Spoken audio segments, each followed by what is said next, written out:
السلام علیکم ورحمۃ اللہ وبرکاتہ۔ اعوذ باللہ من الشیطان الرجیم، بسم اللہ الرحمن الرحیم۔ وَإِذَا جَاءَهُمْ أَمْرٌ مِّنَ الْأَمْنِ أَوِ الْخَوْفِ أَذَاعُوا بِهِ وَلَوْ رَدُّوهُ إِلَى الرَّسُولِ وَإِلَى أُولِي الْأَمْرِ مِنْهُمْ لَعَلِمَهُ الَّذِينَ يَسْتَنبِطُونَهُ مِنْهُمْ وَلَوْلَا فَضْلُ اللَّهِ عَلَيْكُمْ وَرَحْمَتُهُ لَاتَّبَعْتُمُ الشَّيْطَانَ إِلَّا قَلِيلًا۔ رب اشرح لي صدري ويسر لي أمري واحلل عقدة من لساني يفقهوا قولي،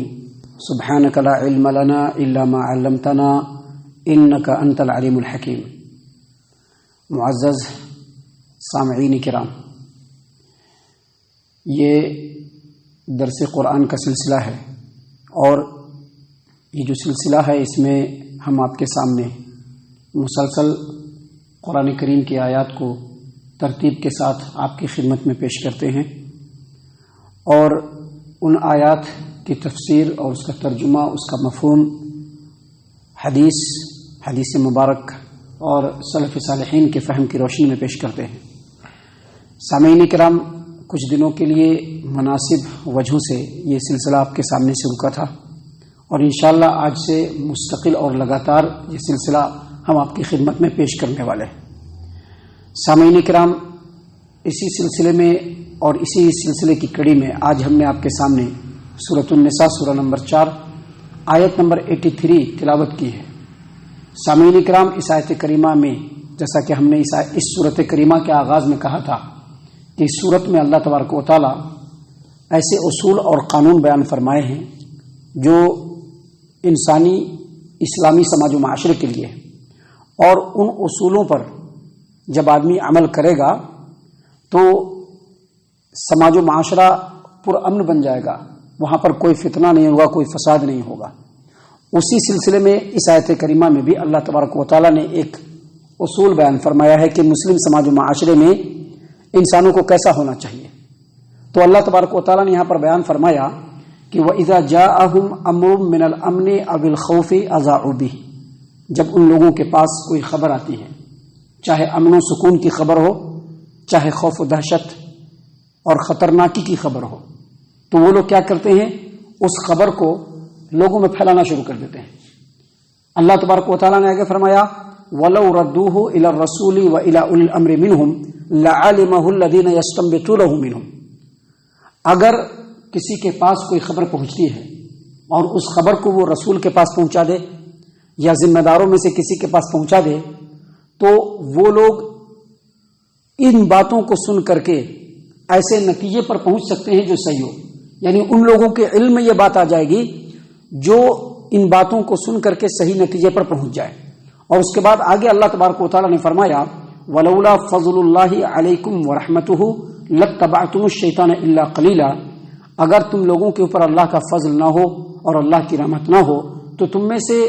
چند لوگوں کو چھوڑ کر کے سارے لوگ شیطان کی پیروی کرنا شروع کر دیں۔ سامعین کرام، یہ جو آیت کریمہ ہے جس کا ترجمہ ہم نے آپ کے سامنے پیش کیا، اس آیت کریمہ کی تفسیر میں سب سے پہلے ہمیں یہ بات سمجھنا چاہیے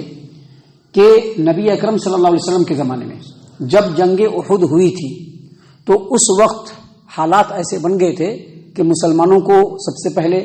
ٹیمپروری طور پر، عارضی طور پر شکست کا سامنا کرنا پڑا، اور جب مسلمانوں کو عارضی طور پر شکست کا سامنا کرنا پڑا اور پھر معاملہ بالکل برابری پر آ کر کے رکا، تو اس وقت مسلمانوں کے حالات اور مسلمانوں کے حق میں جو حالات تھے وہ صحیح نہیں تھے۔ اس وقت منافقین، مشرکین، کفار قریش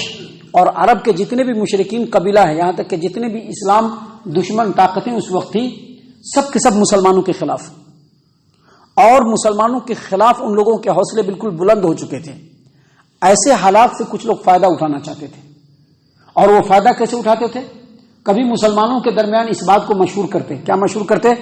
کہ مسلمانوں کے خلاف ایک بہت بڑا لشکر جمع ہے جو عنقریب آج شام میں ہی، کل صبح ہی میں ہی مسلمانوں پر حملہ کرنے والا ہے، مسلمانوں میں خوف و دہشت پھیلانے کے لیے۔ اور کبھی کبھی ایسا بھی ہوتا کہ واقعی میں مسلمانوں کے خلاف خطرہ ہوتا تھا، لیکن بات کو چھپا دیتے تھے، کچھ دوسری بات لوگوں کے سامنے اور لوگوں کے درمیان پھیلاتے تھے تاکہ مسلمان غافل رہیں۔ اور یہ بات صرف اسلام دشمن جو ایلیمنٹس تھے اسلام دشمن جو لوگ تھے صرف وہی نہیں پھیلاتے تھے، بلکہ بعض لوگ اس کو دلچسپی میں بھی لوگوں کے درمیان پھیلاتے۔ ابھی آپ اپنے سماج و معاشرے کا بھی جائزہ لیں گے، کچھ بات اگر کسی کو معلوم ہوگی، ایک منہ سے دو منہ، دو منہ سے تین منہ، اور کہتے کہتے پورے سماج و معاشرے میں بات پھیل جاتی ہے۔ اللہ تبارک و تعالیٰ نے اس سے منع کیا کہ ایسا نہیں کرنا ہے۔ کوئی بھی خبر پہنچے، کوئی بھی افواہ ملے، سچی ہو، جھوٹی ہو، اچھی ہو، بری ہو، امن کی خبر ہو یا خوف و دہشت کی خبر ہو، اس بات کو اس وقت تک لوگوں تک نہیں پہنچانا ہے جب تک کہ اس کی تحقیق نہیں ہو جائے، اور اس کو تحقیق کرنے کے لیے جو اس وقت کے ذمہ داران ہوتے ہیں وہاں تک پہلے بات پہنچائی جائے، لوگوں میں بات نہیں پہنچائی جائے۔ ابھی ہمارے سماج و معاشرے میں بھی ایسا ہی کچھ ہوتا ہے، کوئی بھی بات آئے گی، کچی ہو، پکی ہو، اچھی ہو، بری ہو، سچی ہو، جھوٹی ہو، اس کی کوئی تحقیق نہیں کرتے ہیں، ایک منہ سے دو منہ، اور اس طرح سے پورے سماج و معاشرے میں بات پھیلا دیا جاتا ہے۔ اللہ تبارک و تعالیٰ نے کہا کہ وہ لوگ جھوٹی خبروں کو پھیلاتے ہیں، حالانکہ ایسا نہیں کرنا چاہیے۔ کوئی بھی افواہ آدمی تک پہنچے، وَلَوْ رَدُّوهُ إِلَى الرَّسُولِ وَإِلَى أُولِي الْأَمْرِ مِنْهُمْ لَعَلِمَهُ الَّذِينَ يَسْتَنبِطُونَهُ مِنْهُمْ، اگر اس خبر کو رسول کے پاس پہنچا دیا جائے یا ذمہ داران کے پاس پہنچا دیا جائے تو ان کے ذریعے سے یہ خبر ایسے لوگوں تک پہنچے گی جو علم والے ہوتے ہیں، جو اس معاملے سے صحیح نتیجہ اخذ کر سکتے ہیں اور بتا سکتے ہیں کہ بات ایسی نہیں ہے، ایسی ہے، اس بات کے پیچھے نہیں پڑا جائے، اگر یہ بات ہے تو اس سے اس طرح سے نمٹا جائے، وہ صحیح نتیجہ اخذ کر سکتے ہیں۔ جو آیات ابھی چل رہے ہیں اس لحاظ سے اس آیت کریمہ کی یہی تفسیر ہے، لیکن دراصل یہ حکم عام ہے، کبھی بھی کسی بھی سماج و معاشرے میں کوئی بھی خبر پہنچے فوراً لوگوں میں نہیں پھیلانا چاہیے، پہلے اس کو ذمہ داروں تک پہنچانا چاہیے، علم والوں تک پہنچانا چاہیے۔ رسول اللہ صلی اللہ علیہ وسلم کے زمانے میں رسول اللہ صلی اللہ علیہ وسلم کے پاس پہنچانے کا حکم دیا گیا۔ اب رسول اللہ صلی اللہ علیہ وسلم نہیں ہے تو جو سماج و معاشرے کے ذمہ داران ہیں ان تک بات کو پہنچایا جائے، تاکہ وہ علم والوں سے مشورہ کر کے ان باتوں کے صحیح نتیجے پر پہنچ سکے۔ نبی صلی اللہ علیہ وسلم کے زمانے میں اسی طرح کی بات ایک بار ہوئی۔ بات کیا ہوئی؟ صحیح مسلم کی روایت ہے، عمر بن خطاب رضی اللہ عنہ اس حدیث کے اندر جو باتیں بتلا رہے ہیں وہ عمر بن خطاب رضی اللہ عنہ بتلا رہے ہیں۔ ہوا کیا تھا کہ عمر بن خطاب رضی اللہ عنہ ایک بار مسجد نبوی کے صحن میں آئے تو کچھ لوگ بیٹھے ہوئے تھے، اور بیٹھ کر کے وہ لوگ بات کر رہے ہیں۔ کیا بات کر رہے ہیں؟ نبی صلی اللہ علیہ وسلم نے اپنی بیویوں کو طلاق دے دیا ہے، یہ خبر لوگوں کے درمیان پھیل رہی ہے۔ عمر بن خطاب رضی اللہ عنہ نے کان سے سنا، سننے کے بعد وہ اس بات کے پیچھے پڑے نہیں یا جا کر کے دوسروں کو بتلانا شروع نہیں کیا، بلکہ وہ سیدھے نبی صلی اللہ علیہ وسلم کے پاس گئے اور جا کر کے پوچھا کہ کیا آپ نے اپنی بیوی کو طلاق دیا ہے کیا؟ نبی صلی اللہ علیہ وسلم کا نہیں، ایسی بات تو نہیں۔ تو عمر بن خطاب رضی اللہ عنہ اسی وقت مسجد نبوی کے دروازے پر کھڑے ہو کر کے یہ اعلان کیا کہ سن لو، نبی صلی اللہ علیہ وسلم نے اپنی بیوی کو طلاق نہیں دیا ہے۔ تو اللہ تبارک و تعالیٰ نے یہ آیت کریمہ نازل فرمائی۔ آیت کریمہ کیا نازل فرمائی؟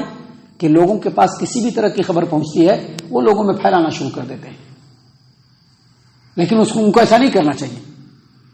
رسول اللہ صلی اللہ علیہ وسلم تک بات کو پہنچانی چاہیے، جیسا کہ عمر بن خطاب رضی اللہ عنہ نے کیا، یا اس وقت کے جو ذمہ داران ہیں وہاں تک اس بات کو پہنچانی چاہیے۔ جو صحیح بات ہے وہ بات تحقیق کے ساتھ سامنے آ جائے، اس لیے ذمہ داروں تک اس بات کو پہنچا دینا چاہیے۔ اگر ہمارے پاس کوئی خبر پہنچتی ہے، کوئی بات پہنچتی ہے اور ہم اس کی تحقیق نہیں کرتے ہیں،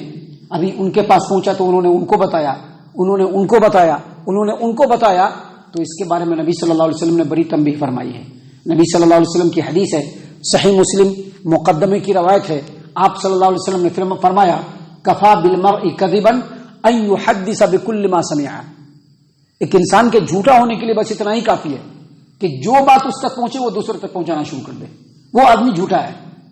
لہذا کوئی بھی بات پہنچے پورے تحقیق کرنی چاہیے اور تحقیق کر کے اس بات کو آگے بڑھانا چاہیے۔ اگر ایسا نہیں کریں گے تو ہم لوگ شیطان کی پیروی کرنے والے ہوں گے۔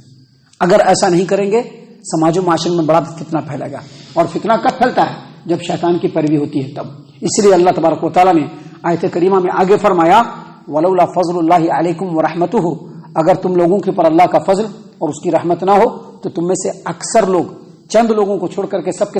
شیطان کی پیروی کرنے لگے۔ یعنی اللہ نے رہنمائی فرمائی ہے، اس سے امن و سکون آئے گا، اس کی مخالفت ہوگی، شیطان کی پیروی ہوگی اور سماج و معاشرے میں فتنہ و فساد پھیلے گا۔ محترم سامعین کرام، اس صورت کریمہ میں ابھی اور بھی باتیں ہیں جو اللہ تبارک و تعالیٰ نے آگے بیان فرمائی ہے، جو ہم اپنے وقت پر آپ کے سامنے پیش کریں گے۔ ہم اللہ تعالیٰ سے دعا کرتے ہیں کہ اللہ تبارک و تعالیٰ ہم تمام کو ان تمام باتوں کے اوپر خوب غور و فکر اور تدبر کرنے کے ساتھ ساتھ ان باتوں کے اوپر عمل کرنے کی بھی توفیق عنایت فرمائے، آمین۔ اللہ تعالیٰ ہم تمام کو صحیح معنوں میں پکا سچا مومن مسلمان بنائے، اللہ اور اس کے رسول صلی اللہ علیہ وسلم کی اطاعت و فرما برداری کرنے والا بنائے،